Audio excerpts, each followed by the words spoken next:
Hey, Joe, how are you today, my friend? I'm doing well. How are you guys? Doing awesome. Thank you so much for being a guest on the show. Our first question that we always ask everyone is, what are you doing to nourish yourself right now? Well, thanks for having me. Stoked to be on.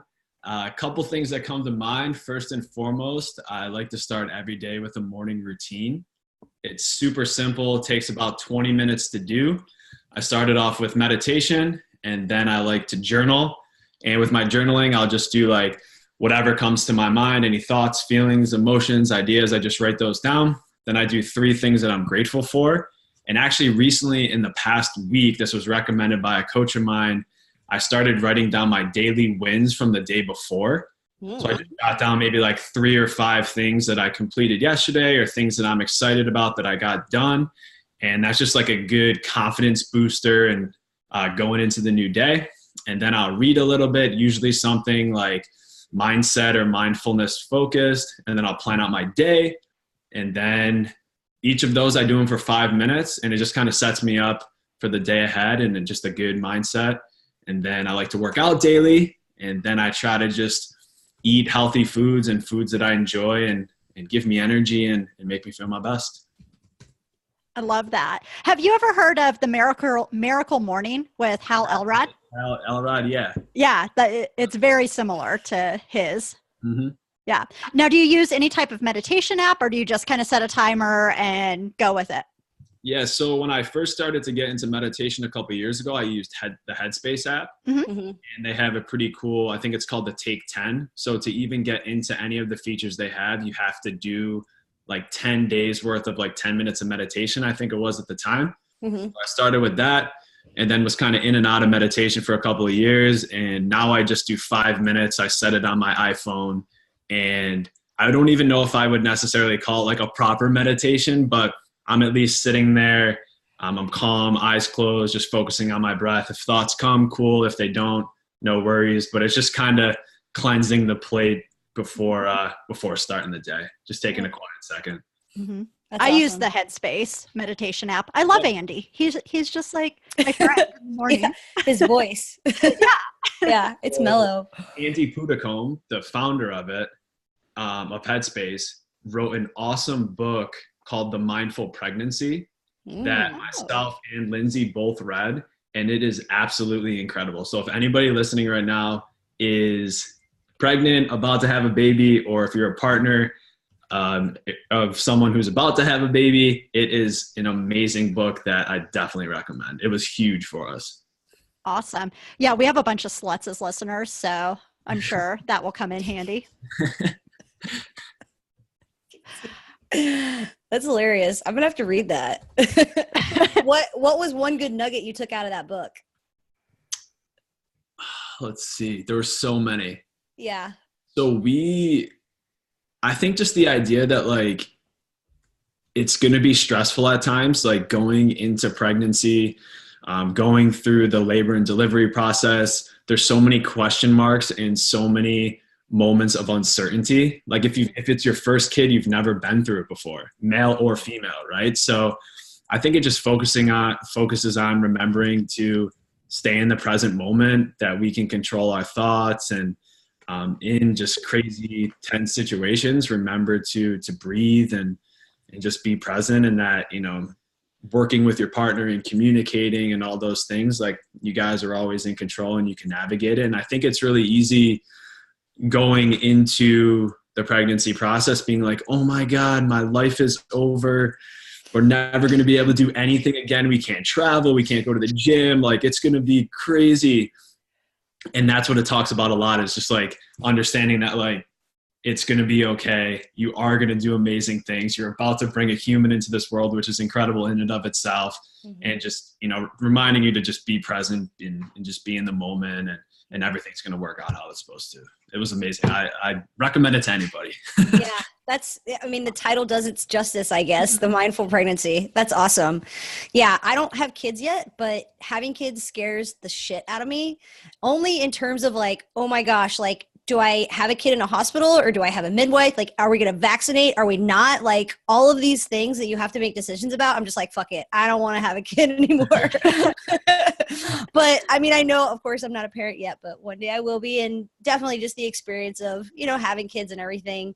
So definitely a book I'm going to have to read myself. So let me know how you like it. yeah, thanks for the tip, man. I wonder if does he have one for being a dog mom? Maybe. So I used to be a dog dad. Okay. Still am a dog dad, kind of. I have a 6-year-old yellow lab that I got right after I graduated from college, and he actually lives back home with my parents now. So it's more of a family dog now, but I don't have a book on it, but I did and do have a dog in many ways. Oh, he's still your baby. Yeah. Casey, I'm sure there's a lot of dog mom books out there. We can find you one. Yeah. Exactly. Super cool. Well, so tell us a little bit more, Joe, about who you are and what you do. Sure. So my name's Joe O'Connor, and we just talked about a pregnancy book. So I'm a new dad, which is absolutely amazing. And I've been an athlete my whole life. I love all things health and wellness. I'm a coach. I have a health and wellness brand called GetLIVIN that I run. And really just my goal with that is to encourage and guide people to get out and just live healthy, active, positive, purposeful lives. And then on top of that, I run the GetLIVIN Podcast, which I started earlier this year, which we were talking about before, has been an absolute blast. And, I love just being able to chat with inspiring people and connect with them and learn and share their stories. And then I've also started what's called the 30 program. And it's just a simple and accessible fitness program for men. It's all body weight focused. And that was inspired actually when we found out we were having the baby. I've coached in gyms over the years and spent a lot of time in fitness. And, I just didn't want, once the baby came, to have to spend hours and hours in the gym working out and training. So I really started to shift my own personal approach to my fitness and my nutrition. With that came the 30 program, which is just 30 minutes a day of bodyweight movement. There's a little bit of mindfulness in there as well. And it's really just about setting you up physically and mentally to get out and crush your day. Sweet. That's awesome. Now, how did you, what led you into your journey of like health and wellness? Going way back. So as I mentioned, I've been an athlete for most of my life. I played 4 sports in high school and then 2 for a bit in college, both basketball and lacrosse.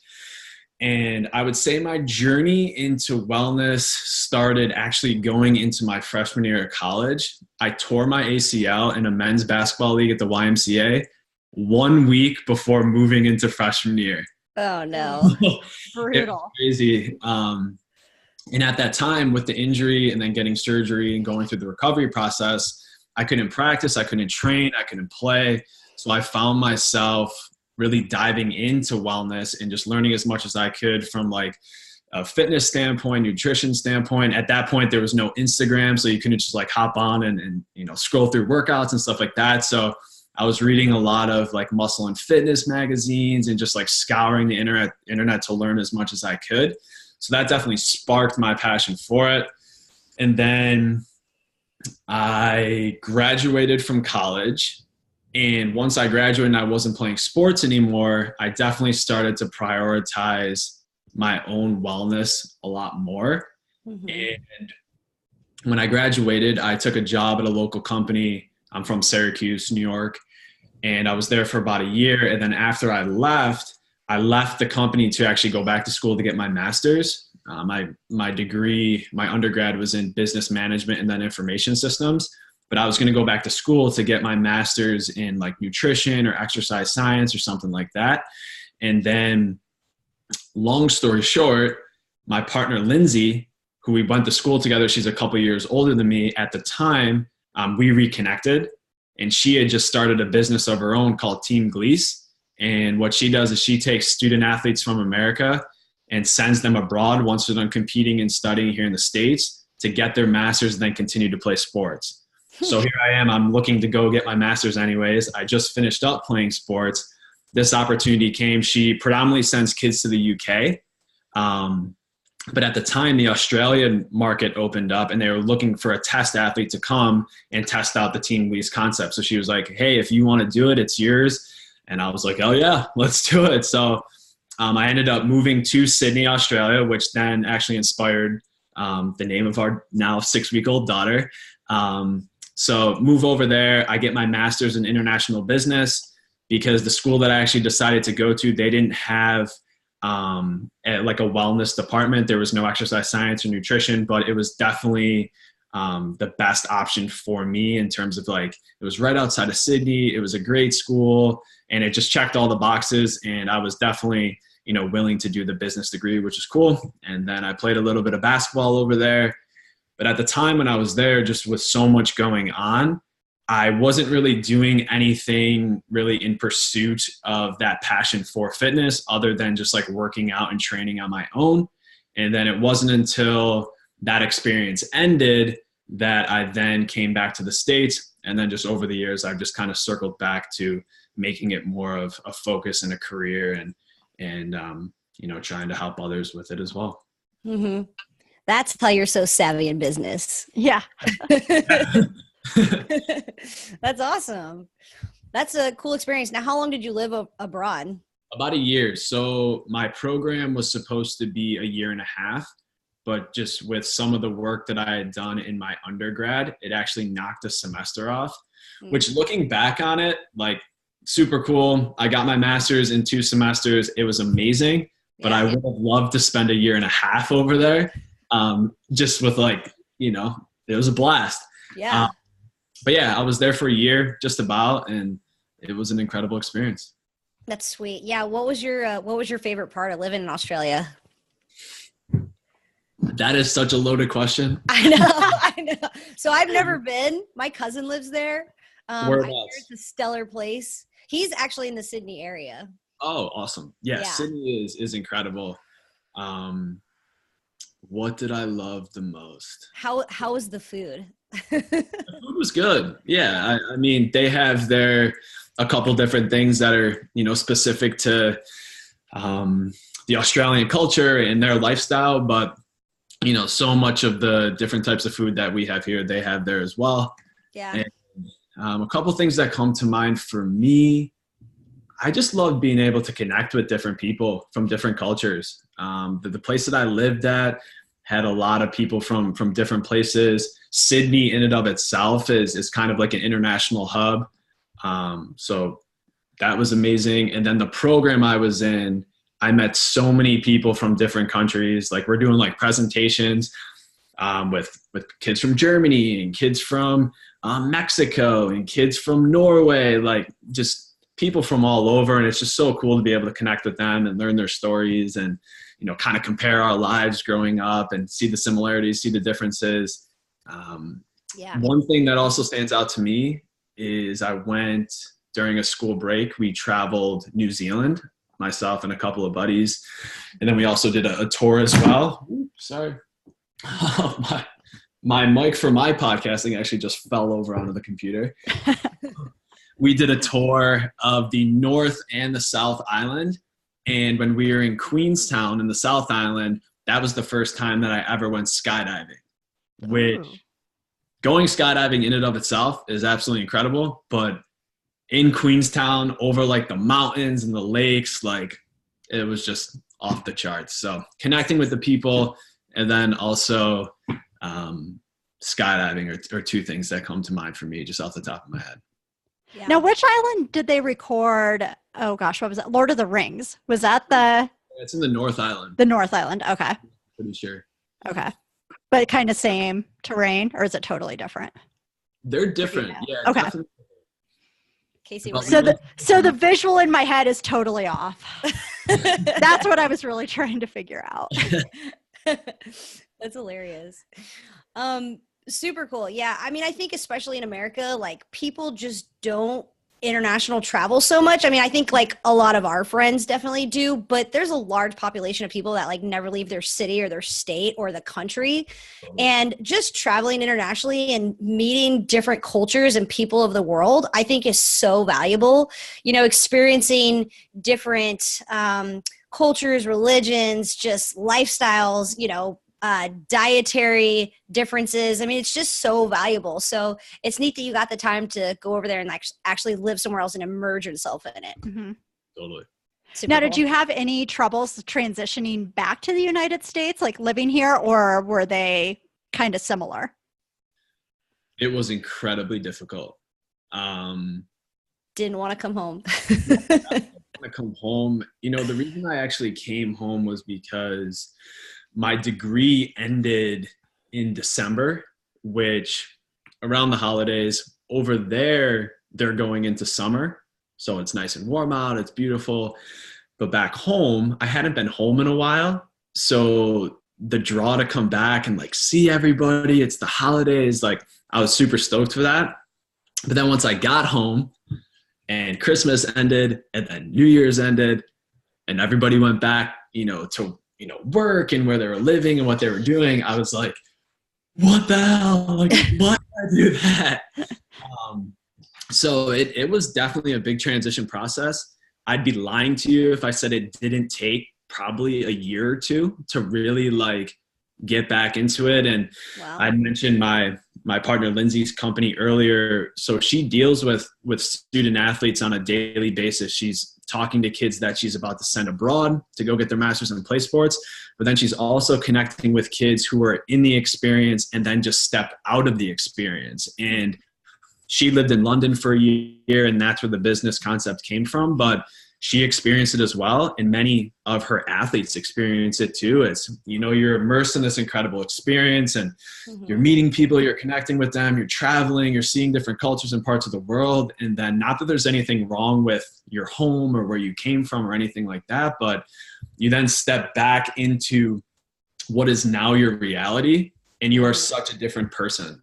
You've just spent a year and a half just changing and growing and developing on a daily basis. And then you walk back into a setting that is still relatively the same, and people look at you the same way and they talk to you the same way, and you're just not that person anymore. So it can sometimes be hard to like have the confidence to still step into like everything you just became and not like dim your own light because you're, perceived a different way, and then also not get caught up in your own mind of like comparing the two to each other and just kind of going down that rabbit hole. But yeah, it was definitely hard. The experience was incredible. It was hard to adjust, but looking back now, I think it all happens how it's supposed to.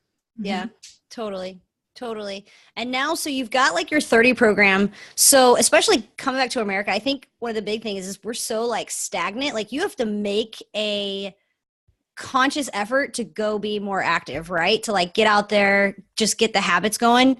So kind of coming back, and just with what you're doing now, like just living an active lifestyle, keeping things like simple and enjoyable. So talk to us about like habits with like movement, nutrition, like positive self-talk, like how you just get yourself into a good place with keeping up with that stuff.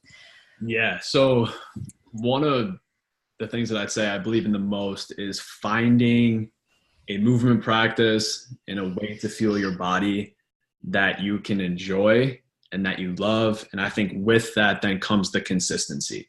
A lot of times people will say like, man, I just can't get to the gym, or I'm struggling eating a certain way, or whatever it is. And I know for me, when, if I'm, feeling challenged with my wellness, it's often because I'm overthinking it. I'm just caught up in my own head, or I'm not doing things that I really, really enjoy doing.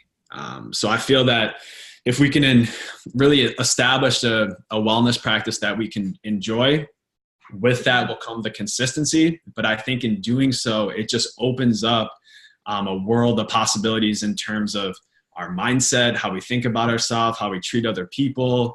I think it has an effect on the goals we're willing to set, the vision we even have for our life. And I think that just starts with, making health a priority. And also with that comes the mental side.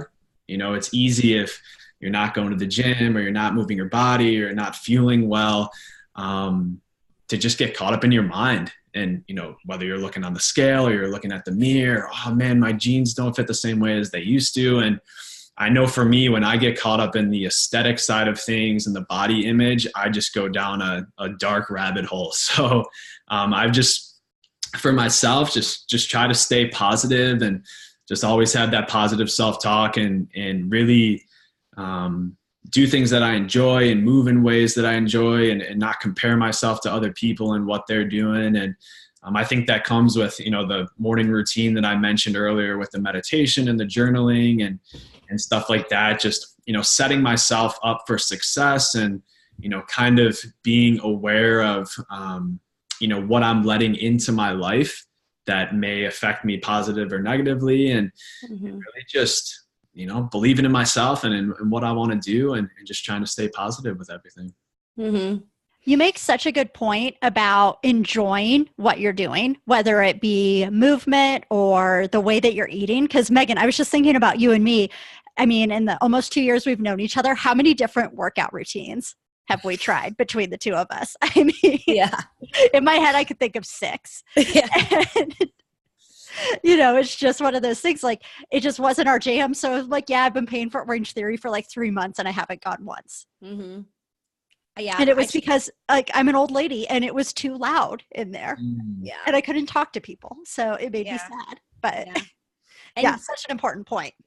Keeping it simple too. I think that's been one of the biggest things for me, because I think people sometimes get so involved in like, oh man, I've got to get on, a lifting program where it's like 4 to 6 days a week where I got to hit the gym and I'm going to go lift so I can get super ripped, or kind of like the aesthetics, like, visual effects that you're talking about. But keeping it simple. I mean, lately I've just been like going to the barbell and picking it up and like doing some squats or like working on like whatever my back. And it's just like starting with a couple moves and keeping it simple. And then I start to kind of like get into it as I work out. I really don't go there with like expectations or like a plan. And it's just like, get into it, just start doing it. And the same thing with like going on walks or like going on light jogs, just like get outside and kind of see where your body takes you, where your mind takes you, and like what you're feeling that day. Don't put a bunch of pressure or like a big goal on yourself as something you have to accomplish. It's like, just get moving and do something that you enjoy. I think you mentioned the word expectation, and I think that word speaks volumes when it comes to a lot of things in life, but definitely when it comes to health and wellness. I think it's so easy to say like, oh, I'm going to jump on this new program. And the expectation that you have is that like in 3.5 minutes into the first workout, you're going to be absolutely shredded to the bone. You're going to feel amazing. You're going to be this new like fitness model influencer, and you're just taking the world by storm. Right. It's just not how it happens. And I think so that's not what happens with the 30. That's not what happens. No. But I think that's big, and I think we mentioned consistency. Consistency comes with doing things every day, and getting into a routine and into a habit, and getting out and trying new ways to work out, whether it's an online program or it's Orange Theory, like you mentioned. Like, the only way you're gonna find how you love to move or how you love to fuel your stuff is actually being your own guinea pig and going through the trial and error process. And I think for me, until I was willing to like let go of the expectation or let go of the image that I had in my mind of who I thought I was supposed to be, or the image that I felt I needed to portray of how other people looked at me, until I started to shed that, my fitness was very, very like kind of up and down, and it would plateau. But I found like once I went more inside and started to do the internal work on myself and working on my mindset and just like my heart and my soul and, who is Joe? What does Joe like to do? That's where I really started to make some leaps and bounds in terms of just my own wellness and approach to how I looked at fitness and health and all that comes with that. Totally. Now, how did you transition from being, 4-sport athlete in high school, 2 sports in college, with that rigorous structure with it? Like, for a while afterwards, did you just totally go off the rails? You're like, no, I'm not working out. Or did you already just, because it was such a habit at that point, to just keep moving and exercising? I think a little bit of both.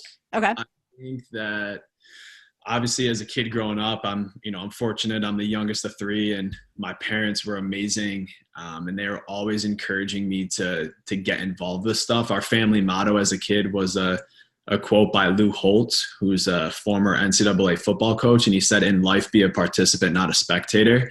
So from right off the bat as a kid, my parents were like, get into it, man. Like, go try stuff, get involved. So I was playing tons of sports. I always told the story in 6th grade. I was the lead in the musical, The Music Man, Harold Hill. And when I auditioned, I just wanted to do the lights. And then I came back the next day and it was like, Joe O'Connor, Harold Hill. And I was like, what did I just get myself into?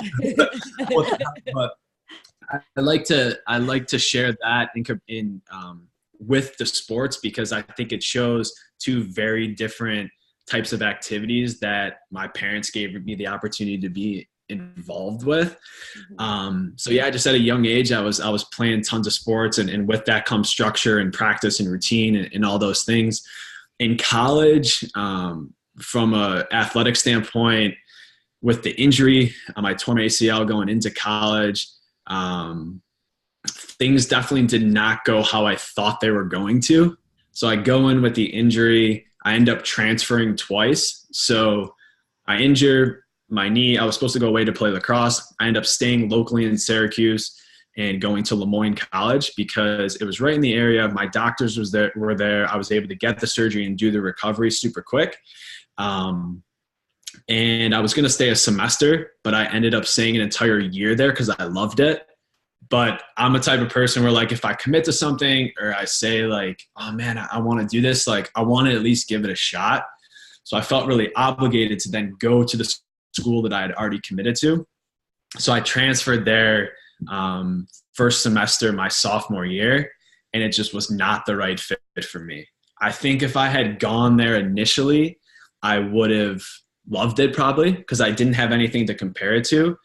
But in going there, I was able to compare it to a full year at a school that I absolutely loved. So long story short, I end up transferring back to Lemoyne. I take a year off from sports. I'm the manager of the men's basketball team because basketball is definitely my favorite sport. It was my passion as a kid growing up. And then my senior year, there was a spot on the team and I had the opportunity to walk on, which was awesome. And, because going into college, like I wanted to play college basketball, but it just wasn't working out. And then to be able to fulfill that dream and passion was super cool. But to answer your question, after college, I think it was a blend of the two. So I had the routine from years and years of playing sports and practicing and all that I think I kind of just tried to maintain, but it wasn't like a insane priority. But at the same time, like I just came from college where you're going out with your friends, you're drinking beers, you're having a blast. So at 21, I still kind of had that party lifestyle and vibe and wanted to go out to the bars and have a blast and crush it with my friends. But I found just after a while that lifestyle, there's nothing wrong with it, but it was just starting to wear on me, and just mentally, physically, looking back, I definitely at some point just wasn't showing up as my best in certain situations. And I just got to the point where I knew that if I wanted to make changes and go out and, pursue things that I wanted to, that I was going to have to cut something out. And at that point I decided to step away from, going out so much and doing that stuff. And that's when I started to dive more into health and wellness and my own nutrition and stuff like that. Super cool. And now you're a dad. So I know we were talking about this like a little earlier. So I want to ask you, what's it like being a new dad? It's incredible. Yeah. So amazing. Yeah. And I know we were kind of talking earlier about just like, so is it a daughter or son? I didn't even ask you that earlier. It's a daughter. Okay, little girl. Super cool. Sydney. Oh, yes, you mentioned this earlier. Okay, I should know this. So so tell us about positive struggles, hurdles, what's been the best part so far and what's been the hardest part so far? Sure. So being a dad has been amazing. 6 weeks into the journey, actually 6 weeks today, which is awesome. Congratulations. Yeah. My partner, Lindsay, is incredible. And she is just an absolute animal with everything that she does. I mentioned the company that she runs, and she was an athlete growing up, and she played volleyball in college, and she just has that like go-getter mentality, and she just goes out and gets what she wants always. And she's a big inspiration to me with the stuff that she does, and you know how I want to lead my life and our life with our family. But from a pregnancy standpoint, the pregnancy and labor and delivery was by far the most insane and incredible thing I have ever been a part of. Like, like I thought the pregnancy was cool, like watching her body change physically and like our daughter's inside there. I'm like, this is amazing. Like going to the appointments, learning everything, the classes. But then when she went into labor, that just went to like a whole nother stratosphere. Like I will never forget like being in the room with her, like going through that process. Like it just blew me away. Like what women are capable of doing is just on like another level. It's a funny story now that we talk about a lot. Over the years, I've said multiple times just in our friend group, the conversation would come up and I'd be like, you know what? Like if there's one thing as men we can't do, it's carry a child, right? And I'd be like, I think I would give it a shot. Like, why not? Like, it sounds incredible. I will tell you with 110% certainty after the experience that we had with the birth of our daughter, I will never do that in my life. I am not strong enough to be able to do that. Like, it is off the charts. Like, I still remember like, you know, her on the table and what she looked like and noises, like everything is just like ingrained in my mind. And I'm like, there's no way I can do that. But I'm so proud that, you know, that's who my partner is. And I was able to experience that because that is fucking badass. Yeah. Did you like feel guilty at all during the labor process where you're like, I'm such a dick. Like I did this to her. No. I definitely didn't feel guilty, but I'll tell you what. So when our due date was actually Christmas Day. Wow. Which Lindsay loves Christmas, and you know a lot of people do. It's just good energy. It's an amazing time of year. So we were really excited that was the due date. Sydney was actually born 2 days later on the 27th. So the hardest part for me of the entire pregnancy were the final 2 weeks. Because like at that point you're kind of in the go position. You're not traveling anywhere. You're home. And it kind of felt like she could come at any day, where like 3 months in, you're like, we're 3 months in, like it's May right now or whatever, like due in December, like you can't even like grasp it mentally. Yeah. But once we got into the final 2 weeks, that's when things definitely started to shift for me and for us. And she went past her due date, and on the 26th, or the 27th, that's when her labor started to kick in and get going. And we were home and we were like timing the contractions and stuff. And we're like very like routine based. And we're like, oh my God, 4 minutes, 5 minutes. Like they're on the dot. Like you're having a baby. We're going to the hospital. So we go to the hospital. She's still 2 centimeters dilated. She's still like, I think she was 80 or 90% effaced. We're like, what? Like what the hell's going on? So we actually came home. Oh, wow. Literally, when we got in the car, her contractions went from like 20% to 2,000%. We were home for 2 hours, and that's when, for me, things started to shift because those contractions were going through the roof, and I could see how, I mean, she's a tough cookie. I could see how it was starting to like wear on her a little bit. And I'll never forget, she was in the bathroom and she was kind of like hunched over the sink, and I was just in the hallway, like looking in. And in that moment, like for me, I started to get pretty emotional because I was like, damn, like this is real. Like, this is no joke. Like she's going to have to go through this, and I can't help her in any way other than just like being there. Yeah. Like I had no control, like as the man or the partner, like all you can do is just be there to like stand by her side. And that was like, we hadn't even like we just got back from the hospital from the first time. Like we weren't even in like on the table yet or in the hospital, like the process. And then when she actually went into like full on labor and we were going to start to push and stuff like that, I don't know, maybe like, I can't remember exactly, but I'll say like a half hour into it, I had this moment again where I was like, this is real and this is not going to be easy.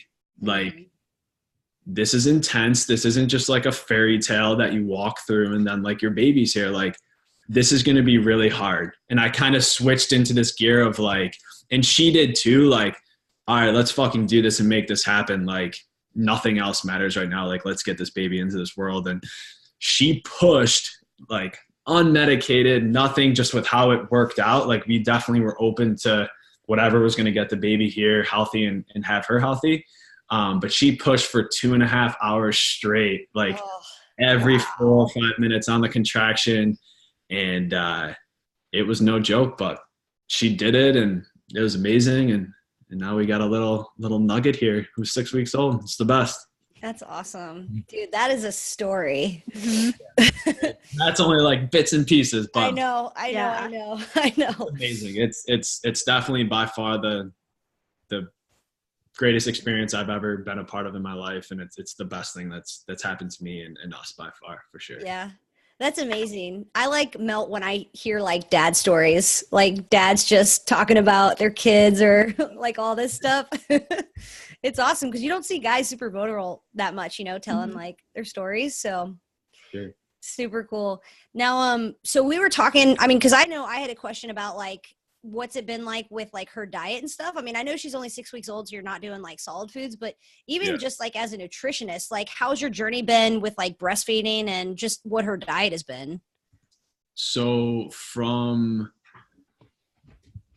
I guess from the standpoint of what's been difficult, breastfeeding is an absolute beast. And we've been really lucky and fortunate from like the application of it, like the latching and her getting enough food, like that's actually gone really, really well from when we were in the hospital to, you know, now being home 6 weeks. That process has been fantastic.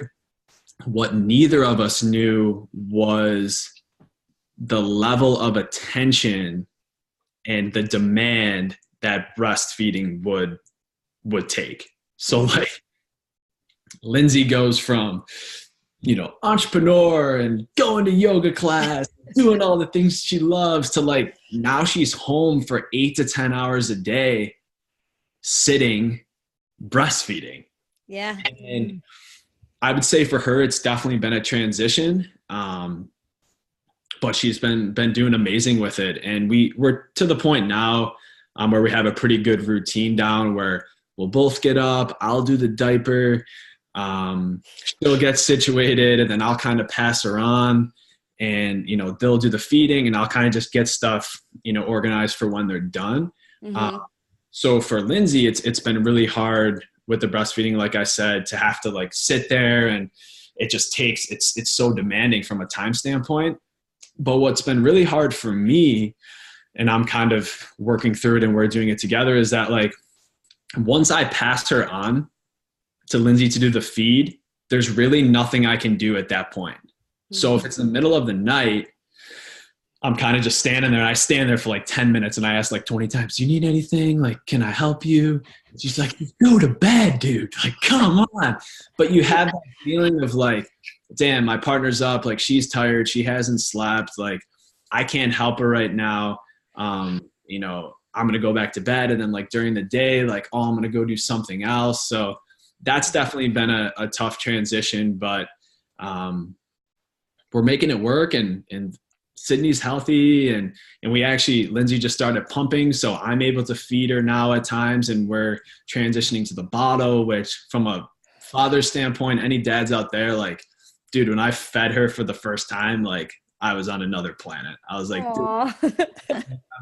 because up until that point, like I had mentioned with the labor and delivery, you're kind of just there to support, right? And then even when the baby's home, it's a very deep connection between the mom and your son or daughter, because they do spend so much time together doing the feeding process, especially if you're breastfeeding.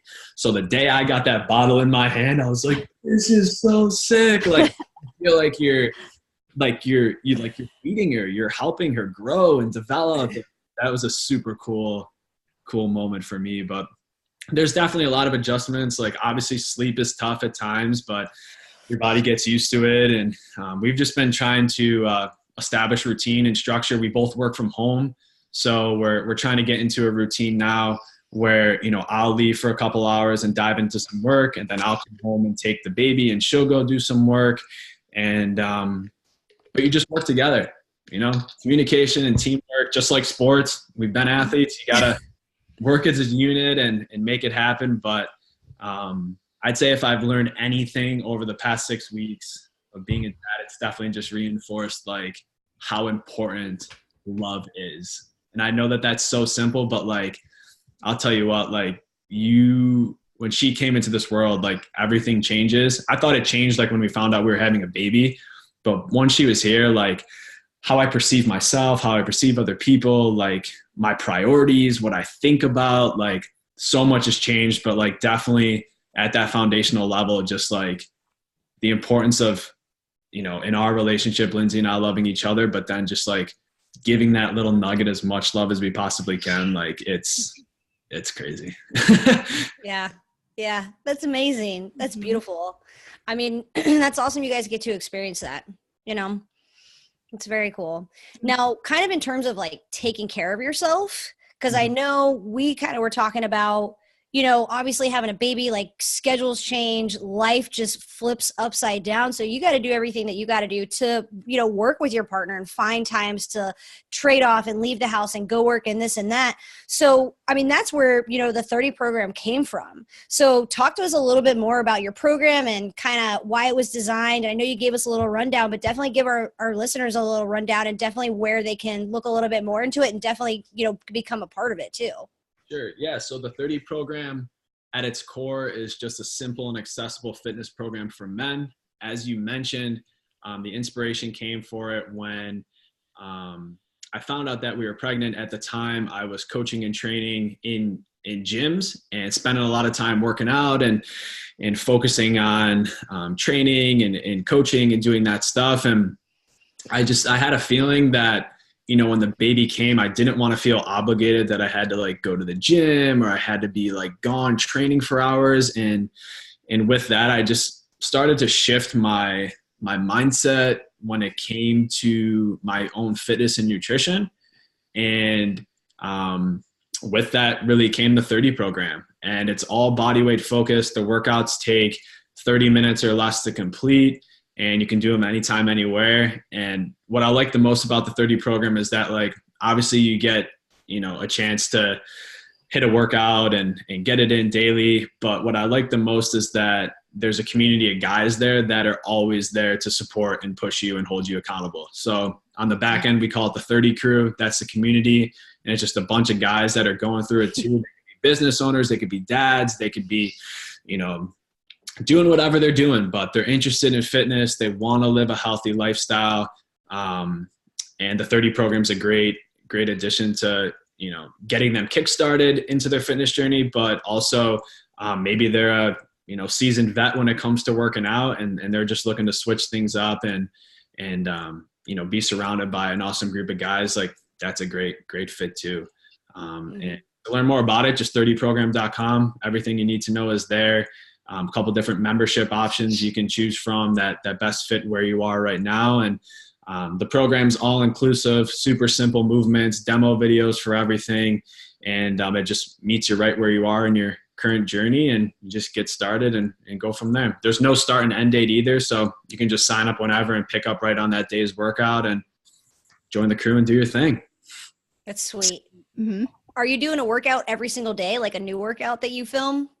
Yeah, so every single day in the group, how it works is it's a 3-on, 1-off, 2-on, 1-off format. So if you've ever done like CrossFit before or anything like that, that's traditionally like the style that they follow in most gyms. So you'll work out pretty hard for 3 days. Thursday's a recovery day. Friday, Saturday, you're back at it, getting after it. And then Sunday's a recovery day as well. We follow that same format in the group. So 3 bodyweight workouts, Monday, Tuesday, Wednesday. On Thursdays, we do what's called the walk and grow. Mm-hmm. So tough at times right now, depending on where guys are in different places. I know in Buffalo, where I'm from, it gets pretty chilly at times in the winter with a lot of snow, but still, guys on Thursdays are encouraged to get out and just go for a 30-minute walk and then throw on like a podcast or an audio book and just kind of kill 2 birds with 1 stone, or they can go for a walk with the family, whatever it is. Just like a little active recovery to get the blood moving. Mm-hmm.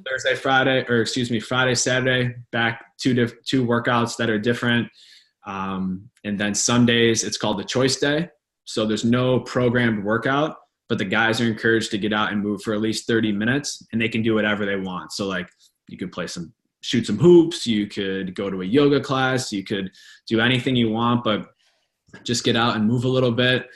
And I think a big part of the group is actually the different layers of accountability. So obviously you have the financial commitment to the group, but then you had the community of guys there who are all doing the workouts. The next layer that we have is that once you've completed your workout, the guys are actually asked to take a post-workout selfie or shoot like a video recap. And inside the Facebook group, there's like the post for the day with the workout and everything. They're asked to post that there as like their confirmation that they got their workout done for the day. So a lot of guys say like, man, it's late at night. I'm back at home. This day's been crazy, but I looked in the group and I saw that John, Steve, and Mike crushed it today. They got their selfies in there. They got their times and scores. And I'm like, shit, I got to go do it. Yeah. Yeah. Yeah. Simple things, right? But like just knowing that there's other people out there that are getting after it and they're giving their best and they're pushing themselves, like just that small level of accountability will, kick you into gear to want to get it in. And a cool thing about the program too is that it's not about your score or your times or your rounds. Like it doesn't matter if I walk in and I get 5 rounds and someone else goes into the workout and they get 10 rounds. As long as we're giving our best and we're, doing our thing in that moment, then it's all good. It's all relative for everybody, which is sweet. Yeah. Yeah. Everybody gets the selfie at the end. That's what it's about, and you gotta have fun. If it's not on social media, it didn't happen. I mean, come on. Exactly. If it's not in the 30 crew, if your selfie after your workout is not in the 30 crew, you did not do your workout. It did not happen. Dude, that's awesome. Now, I want to ask you, why just men? I mean, I get like the whole community and like, the male community of like, all right, guys, like dads, like, just one, but what happens like if I went to go register? Does it ask for your sex and it's like, oh, sorry, nope, you don't have a penis, you can't join? So you just answered the question. There's really no reason behind it other than I wanted to create a community just for guys. Okay. Because inside the group, there's a lot of guys that are their dads or their business owners or whatever it is. There's a lot going on. And for me, I felt that with, where I was at my life at the point when I created it, that's what I was seeking. I just wanted to be around other guys that were like-minded and doing great things and interested in fitness. And it was very specific too. So from like a business standpoint, people talk a lot about like finding your niche and narrowing it down. Mm-hmm. That's definitely a part of it, but really I just wanted to find a way to connect with some other awesome guys and see if we could build a community around health and wellness and just being there to support one another. And you mentioned like vulnerability when it comes to being guys and stuff. Like it's a big thing right now, like letting go of that mask and of who we're supposed to be and how we're supposed to look and all those things, and just like getting some good dudes together where, yes, it's competitive because guys are doing their workout every day and you want to give your best, but like no one cares what your score is. Like no one cares if you're the least fit person in the group or you're the fittest. Like you did 100 burpees for time in 5 minutes or 20 minutes. Like no one fucking cares. So like, I just think being able to have that feeling and vibe for a group of guys is important. And that's just how it is. Yeah, I dig it. No, I totally love it. I totally love it. I think there's something so powerful. I mean, especially for us, like, girl power, like dude power, like whatever. I mean, I think having that strong bond with, like sex individuals. You know what I mean? It's just, there's something to it. So I think it's awesome. You've created this community for like yourself and dads alike, working hard dudes, just every kind of walk of life that can just drop everything that they do during the day and where they're at, all the stress that we endure, and just get with this community of people that are really supportive, and you're doing something positive, you know, movement, fitness, feel good. Like it's awesome. So I think it's amazing that you created something like that. Oh, thank you. I appreciate it. Mm-hmm. Yeah. Very cool. All right, Joe. Well, we will let you get back to your adorable daughter, but tell our audience where they can find you. Yeah, totally. So you can find the 30 program on Instagram at 30.program. And then same thing on Facebook, and 30program.com for the website that has all the details and everything you know about the program and how to get involved. And then you can connect with my health and wellness brand, which is GetLIVIN, at GetLIVIN on Instagram and Facebook, and then GetLIVIN.com. And then the best way to get in touch is just shoot me an email, joe@GetLIVIN.com. Always here to, you know, help in any way that I can with whatever people have going on, or just to say what's up and connect. Very cool. And also listen to his podcast, GetLIVIN Podcast. It is awesome. All right, Joe. Well, thank you so much for being a guest on the show. Guys, thank you so much. I had a blast. It was great. Thank you.